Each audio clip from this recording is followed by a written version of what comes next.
Hello.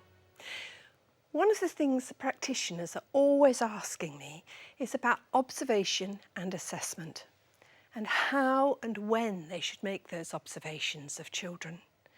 And more importantly, what do they do with all this massive information that they've gathered from them? To help, we're going to visit Jane, a nursery teacher, to see how she incorporates assessment into her setting. She's chosen two contrasting 4-year-olds for us to keep our eye on. And we're not going to do a commentary over the top because Jane is well able to speak for herself. In a second programme, I'm going to be joined by Jane and some fellow practitioners just to see how that assessment can be as effective as possible.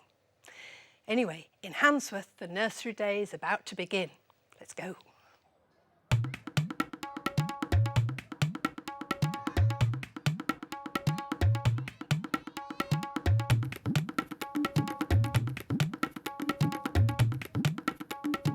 The nursery serves the surrounding area, which is majority now a Muslim area. We have children from India, we have children from Pakistan, we have children from Bangladesh, so you have any number of languages. The majority of the children will have not had any early years experience until they come first to nursery.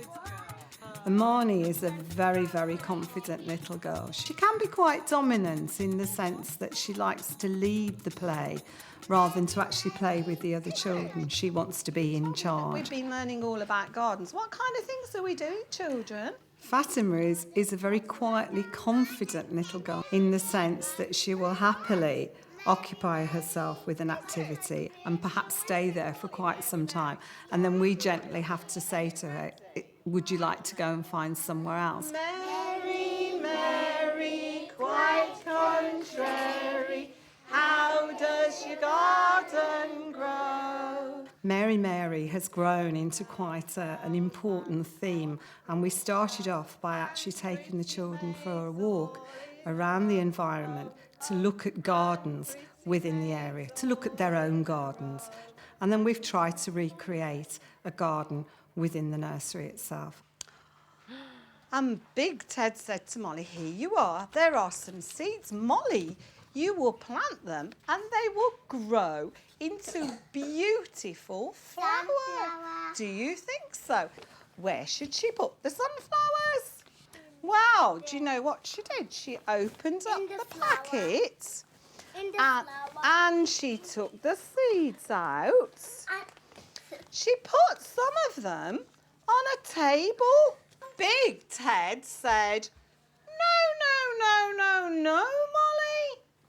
That's not what you do with the seeds. Big Ted said, na, Molly. Bisiti ta na. He said, you have to... What do you have to do, Danielle? Put it in. You have to put it in the soil. Big Ted কইছে 20 টাকে যদি গাছ তুলতে চাও তে মাটির ভিতরে হারানি লাগে. Marnie, what do you think that the seed's going to need? It's got the soil. Water. Good girl. It needs some water. If you do all of those things, you will grow a beautiful sunflower. Big Ted কইছে যদি ওটা সফলতা করো তে সুন্দর sunflower উঠবো. So, I want you to choose what it is that you would like to do this morning, and you can go off and play. Well done, children.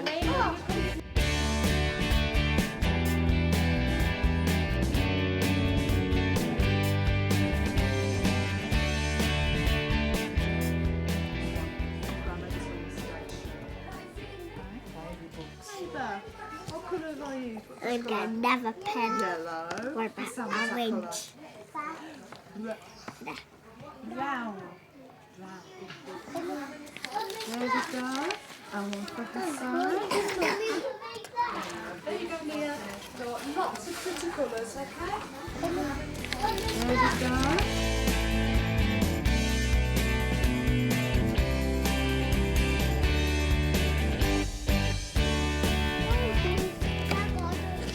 Marnie will always utilise all of the activities during the session. She likes to lead the play rather than to actually play with the other children. She wants to be in charge. Mom, I'm not having that. That's it, no more. I did one more. Yeah, one more. That's it. A small garden. That's it. This cricket is made of soil. It's made of soil. Yeah. Gotta make. I'm gonna show Mrs. Hackett. Show her. I showed her my garden. Gonna light this. Hello. I'm gonna show it.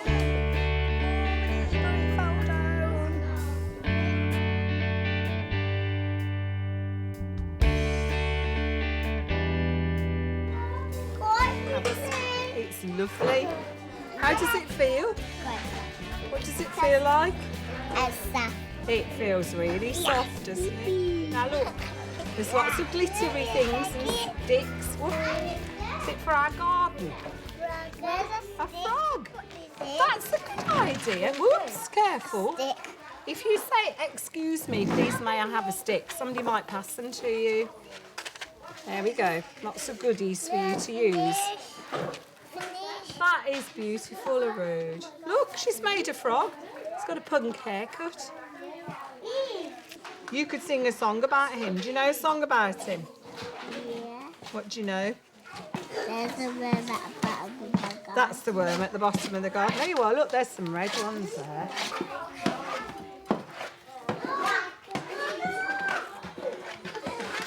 You could go and take it and put it in Mary's garden, couldn't you?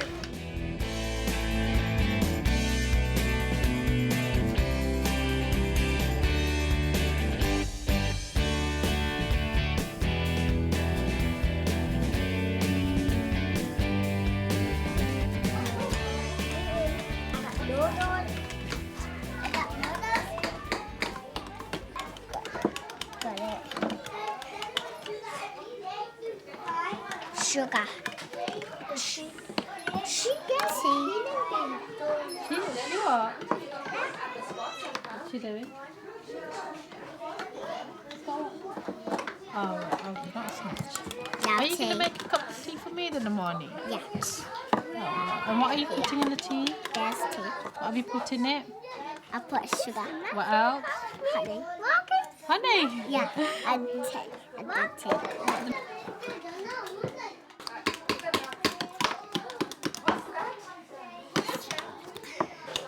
Add it.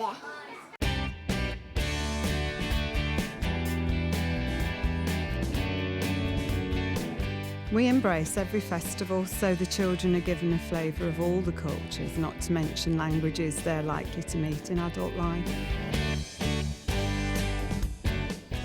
All in a row, oh, oh, and pretty maids all in a row. We're going to change the word silver, and that is rufali. Okay? Everybody say rufali. Rufali. Rufali. And we're going to change the word pretty, and that is, can you remember? Pretty.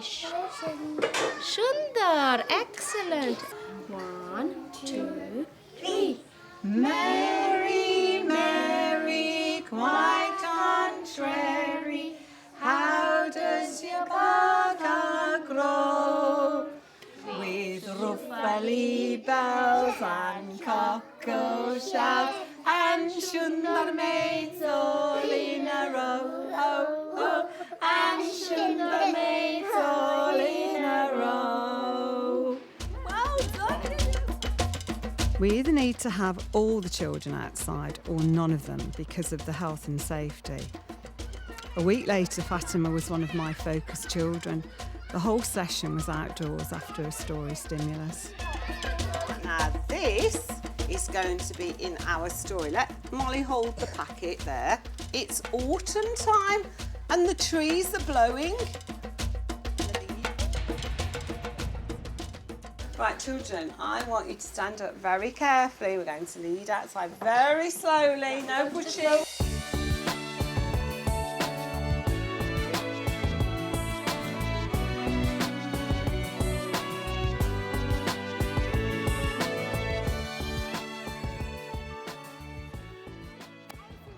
I do firmly believe that by using a story as a starting point actually encourages the children then to go and look at more stories, so that any stories that we do in fact do, they will take into their own play and use that as a starting point for their own involvement.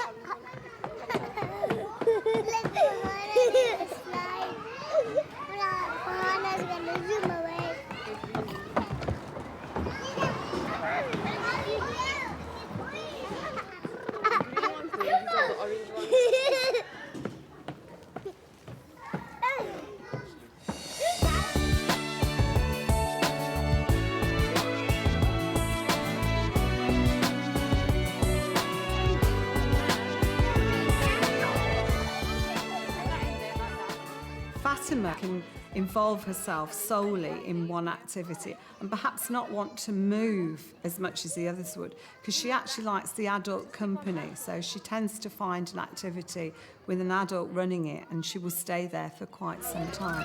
Sit down. Do you want to make another one? Choose another colour then. Down here. You don't need that, do you?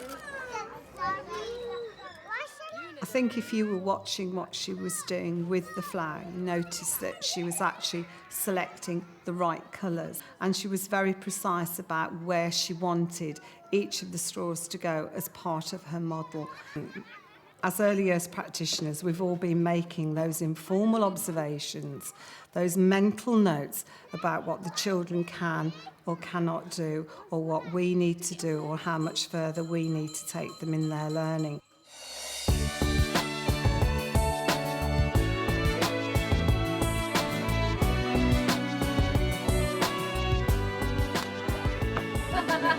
What number's in your circle?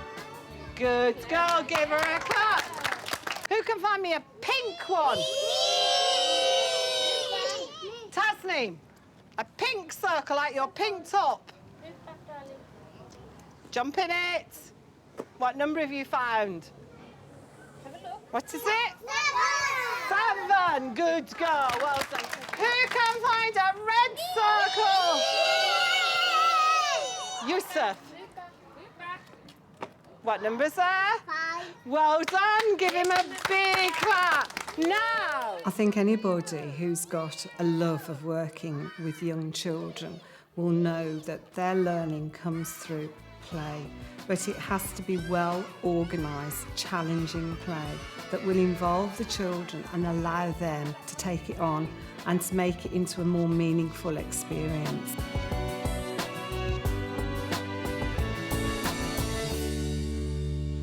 Didn't those children have wonderful mornings? In our second programme, we're going to look back at all the assessment opportunities and see how they could be made to work in all early years settings for any practitioners. Until then, goodbye.